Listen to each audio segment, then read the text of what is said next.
Hello my dear learners, welcome to our Ingutha YouTube channel. In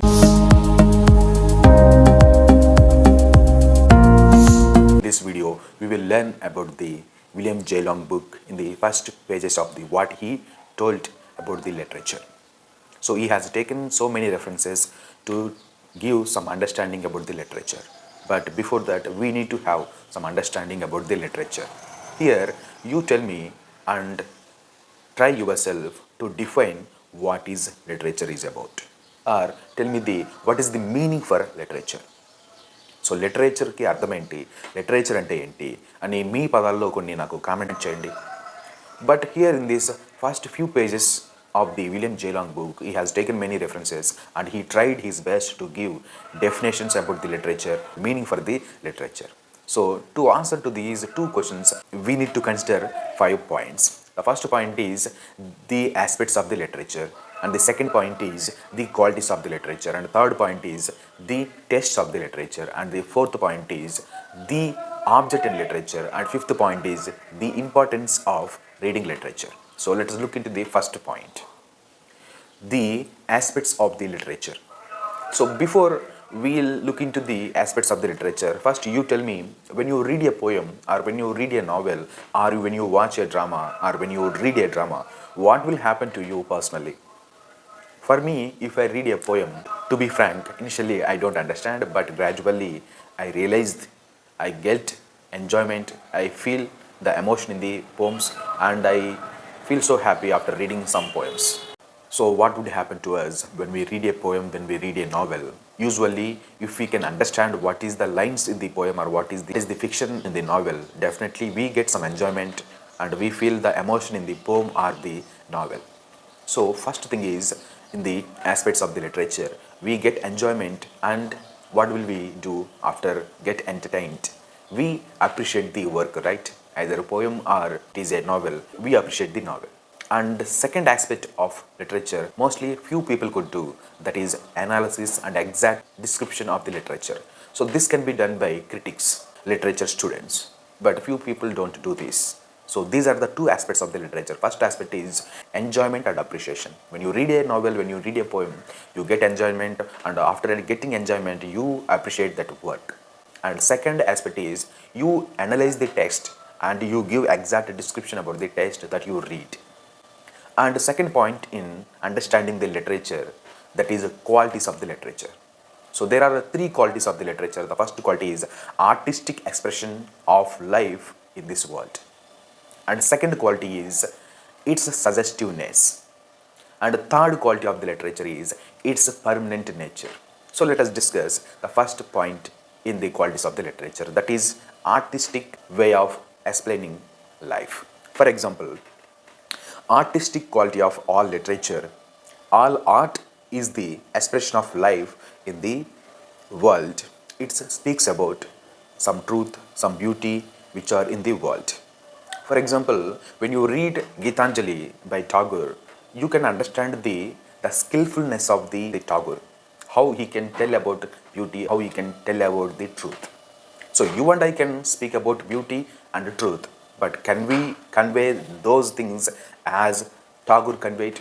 We can't, right? Only others, only writers, only sensitive people, the people who can understand, the people who can see what we can't see, they can explain, they can tell you artistically about beauty and life. So that is the artistic way of expressing the life in this world.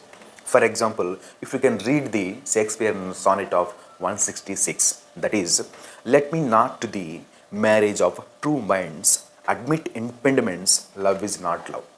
If you haven't known about this poem, I have created one video on it. You watch it, the link in the description section. You go and watch it and enjoy the beauty in reading this and understanding the poem of Shakespeare sonnet 166. Just to give you how you could understand these lines. If you read like this, you can understand these lines.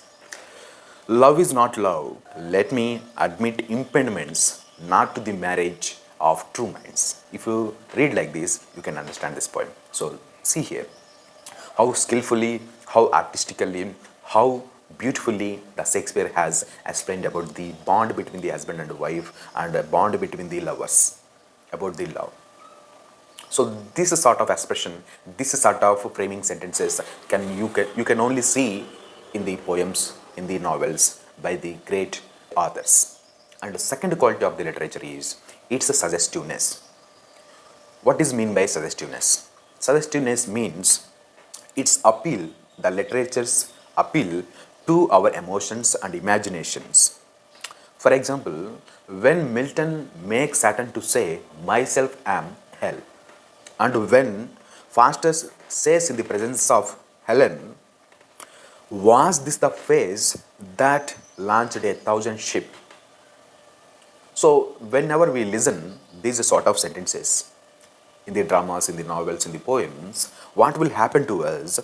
It doesn't state a fact or expect an answer, rather, it opens a door through which we enter into a new world, a world of music, a world of love, beauty, heroism, and all the splendid expression of the literature, emotions of the literature. For example, I will tell you, have you watched the I movie directed by Shankar? In that movie, the hero used to say one word to the villains. The word is Antaku Minchi. So whenever you watch this dialogue, automatically your imagination will go and see what would happen to the villains. So you take your mind to a new world, and in that new world, you can imagine the heroism of the hero. So that is what mean by suggestiveness in quality of the literature. And the third quality of the literature is its permanent nature. For example, if you write a book and you print it out, it will retain forever if that work is worthwhile. Most of the masterpieces in the English literature or any other literature are still existed because they have the worth, they have the human emotions. So Caxton, after the Caxton brought the printing press to the England, most of the works were printed out and made volumes like big books, and they were sold. So once you print out a book, once you print out sonnets or novels or whatever it might be, they are written forever. So that is the beauty of literature, its permanence. So they are written forever if they are masterpieces, if they are magnum opus. So that is the third quality of the literature. And the third point in understanding and defining the literature, we need to understand tests of the literature. That means if you want to call book or a work, it comes from the literature, it needs to meet the wider audience emotions and their interests. So ఎక్కువ మందికి reach అవ్వాలి, ఎక్కువ మందికి ఆ work కదిలించాలి. That thing we can say in English universality. The first test to any work to be called that it has come from the literature, the first test that should pass, that is universality. Okay, if that work is magnum opus or masterpiece or a great work, it must attract many people, wider audience. For example, good literature knows no nationality nor any bounds that save of the humanity. It occupied chiefly with elementary passions and emotions. We as human beings, we may from different countries, we may from different regions, but one thing is common in all us, that is our emotions. We love, we hate, we fear, we thought, we think, we believe. All these emotions are common. If that work can meet these emotions, then your work has the universality. Then your work can pass the first test, that is universality. And the second test about the literature, that is style. What does it mean by style? Style means it is the adequate expression of thought or the peculiar manner of expressing the thought. For example, so you speak in certain way, I speak in certain way, you feel something, I feel something. No two people can feel the same. So when you feel different, when you express different, automatically that reflect in your works. For example, you take our great Indian author Tagore and you can take the Shakespeare. Do you find any familiarity between Shakespeare and Tagore? You don't, right? So that is the touch here, your style. Behind every book is a man, behind the man is the race, and behind the race is the natural and social environment whose influence is unconsciously reflected. That means you can take any other, when he produces a work, automatically, unconsciously, he also reflects his personal style. Personal style in the sense, his experiences, his feelings, his environment where he could live. All these emotions, all these influences, all these experiences can reflect in his writing style. So that is the personal style. And the fourth one in understanding the literature is the object in reading literature. That means, why do we read literature? What is the purpose in reading literature? Here, it is to know men. So మనుషుల గురించి తెలుసుకోవడానికి we read literature. Not only what they did, but also what they thought and felt. How do they look on life and death, and what they loved, and what they feared, and what they reverenced in God and man. So దేవుడి పట్ల, మనిషి పట్ల, how they are, how they lived, how they thought, how they feared, all these things you can understand when you read the literature. That can be anything, that can be poem, that can be novel, that can be drama. Everywhere you understand the man and his soul. That is why Aristotle used to say, poetry is more serious and philosophical than history. And Goethe, the Germanic god, used to say, literature is all about the humanization of the whole world. So this is the object in reading literature. This is the purpose in reading literature. That is the humanization of the whole world. And sixth point is the importance of reading literature. Why do we read literature? The importance is it preserves, that means it stores the ideals of the people and love, faith, deity, friendship, freedom and reverence, and we can look up to them.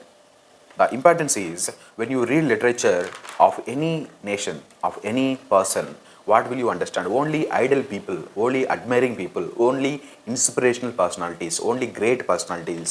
We look up to them, and when we look up to them, automatically we learn their good qualities and we inculcate them, and we try to thrive ourselves, we try to develop ourselves, and we walk on their footsteps. So that is what the importance of literature. For example, when you read about Tagore, Gitanjali, when you read about APG Abdul Kalam, when you read about Nelson Mandela, what they thought, what they felt, how they would be, all these elements about the great personalities you can understand. When you can understand them, you give some purpose to your life. So that is why it is very important to everybody to read literature. So it is highly impossible to say literature is that, literature is this, because it has many things to discuss with. So I just summarize what points we have discussed here. The first point is enjoyment, appreciation, and second one is analysis and exact description. And the second point is literature is the expression of life in words of truth and beauty. And the third point we discussed, it is the written record of men's spirit, of his thoughts, emotions and aspirations. And fourth point we discussed, it is the history of human soul, but not just only about soul. And fifth point, it is characterized by its artistic quality, its suggestiveness and its permanence qualities. And the sixth point that we discussed, it's a two tests, that test of universality and the test of wider audience or personal style. And seventh point is the object in reading literature.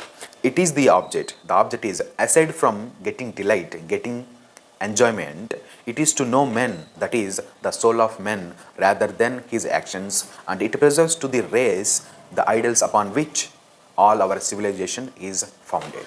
So these are the points that we learned from the William J. Long book. In the next video also, I will discuss about the Beowulf poem completely with UGC net points. So thank you, and keep watching our YouTube channel, and please do subscribe and share, like to our YouTube channel. Thank you all for watching.